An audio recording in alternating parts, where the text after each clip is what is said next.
El eco de la primera señal aún resonaba en cada rincón de Egipto. El Nilo, el corazón latiente del imperio, había sido herido de muerte. Aunque sus aguas rojas habían vuelto a su cauce, fluyendo claras una vez más, la herida en el alma de la nación era profunda.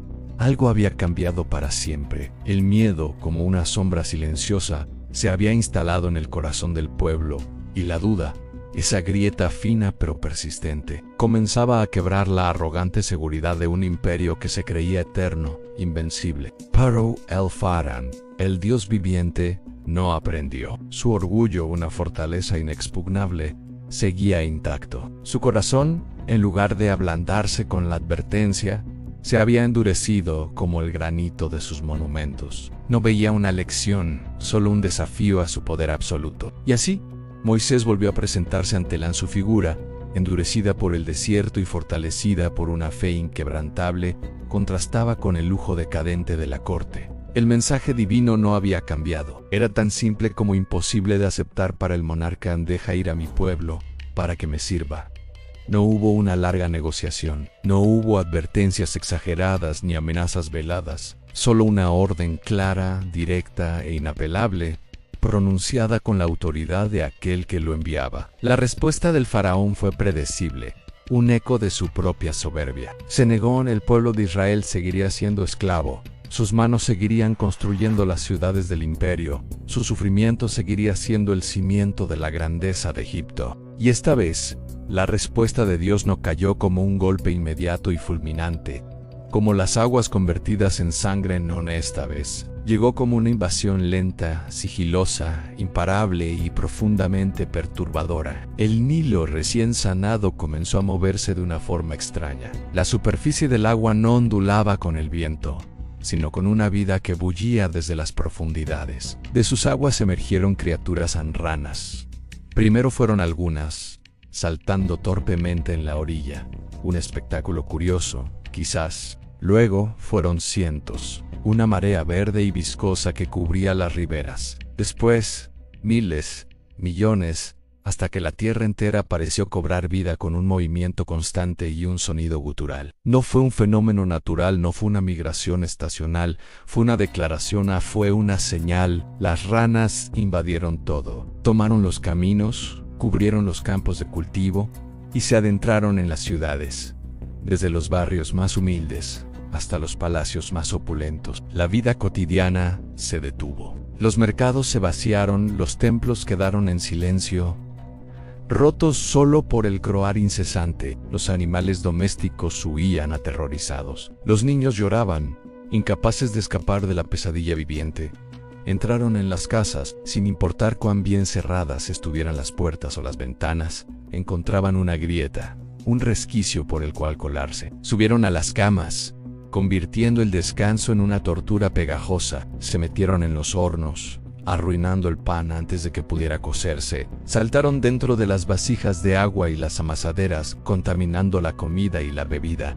No había refugio posible, no había lugar seguro. Egipto, el poderoso imperio, estaba siendo dominado, humillado, por criaturas pequeñas, anfibias, imposibles de controlar. Para los egipcios aquello era más que una simple molestia, más que una plaga asquerosa. Era una afrenta teológica.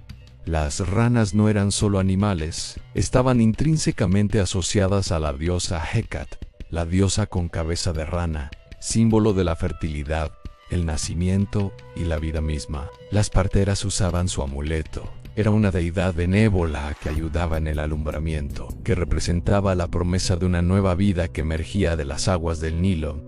Y ahora, esa misma criatura, ese símbolo sagrado, se había convertido en una maldición, una plaga de muerte y descomposición. Lo que antes era sagrado, ahora era repugnante. El Dios de los hebreos no solo estaba atacando al pueblo de Egipto, estaba profanando y ridiculizando a sus propios dioses. El caos se apoderó del reino. El croar constante, un coro de millones de voces, rompía el silencio del día y de la noche. Se convirtió en la banda sonora de la desesperación. Dormir se volvió imposible.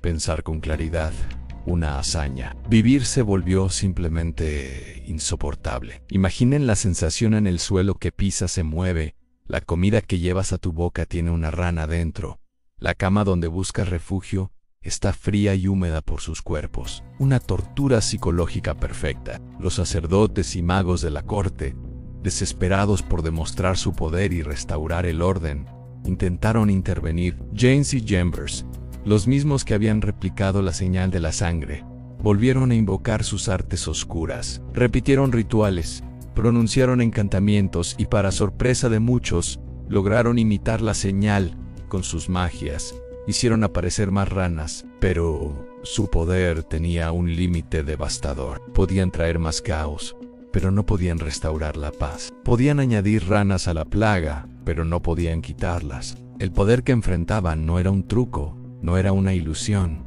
Era superior, absoluto, y estaba fuera de su comprensión. Su intento solo sirvió para magnificar el problema y evidenciar su propia impotencia. Finalmente, el faraón, el hombre Dios, se quebró, acosado por su pueblo, atormentado en su propio palacio, derrotado por una plaga de anfibios, cedió. Su orgullo no había desaparecido, pero el insomnio y la desesperación lo habían debilitado. Llamó a Moisés y Aarón. Ya no había arrogancia en su voz, solo un ruego desesperado. Les pidió que oraran a su Dios, a Yahvé, para que quitara las ranas de él y de su pueblo. Y a cambio, hizo una promesa solemne: dejaré ir al pueblo para que ofrezca sacrificios a su Dios. Moisés aceptó, pero quiso asegurarse de que la lección fuera aprendida, de que no quedara ninguna duda sobre quién controlaba los acontecimientos. Miró al faraón y le dijo: Dime tú cuándo he de rogar por ti, por tus siervos y por tu pueblo,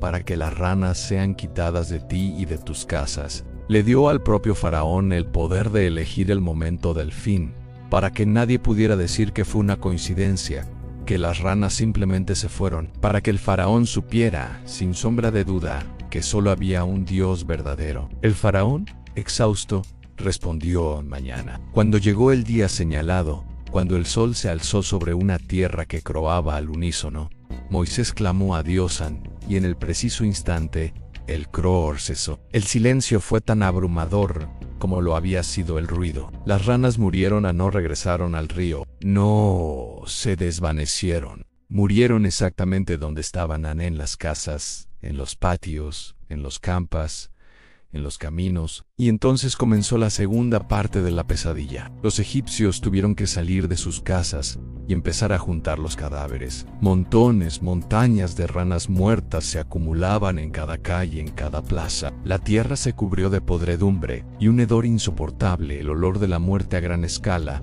se elevó y llenó el aire, un recordatorio fétido de la plaga y del poder que la había desatado. Egipto fue liberado de las ranas, pero solo por un momento. Tan pronto como el faraón vio el alivio, tan pronto como pudo respirar sin el hedor y dormir sin el croar, su corazón volvió a endurecerse. El respiro de paz fue suficiente para que su orgullo resurgiera. Rompió su promesa. La palabra del rey, que debía ser ley, se convirtió en nada. No hubo arrepentimiento genuino, solo una resistencia obstinada, un desafío renovado. La segunda plaga había terminado, pero el mensaje era más claro que nunca: en el Dios de Israel tenía autoridad sobre la naturaleza, sobre la vida y la muerte. Tenía autoridad sobre los dioses de Egipto, a los que había humillado convirtiendo su símbolo de vida en una plaga de corrupción. Tenía autoridad sobre el destino de las naciones y sobre el corazón de los reyes. El faraón había recibido una segunda oportunidad para obedecer, y la había rechazado. Y con cada negativa, la respuesta divina sería más severa, más personal, más dolorosa. Lo peor aún estaba por venir, porque la próxima señal no invadiría la tierra con una criatura visible, no atacaría los sentidos con ruido y olor. La próxima plaga sería diminuta, casi invisible, pero infinitamente más íntima. La próxima señal no invadiría la tierra, invadiría el cuerpo humano. La tercera plaga de Egipto estaba a punto de comenzar. Gracias por acompañarnos en este viaje. Si esta historia te impacta, no olvides suscribirte para no perderte el próximo capítulo de esta increíble saga.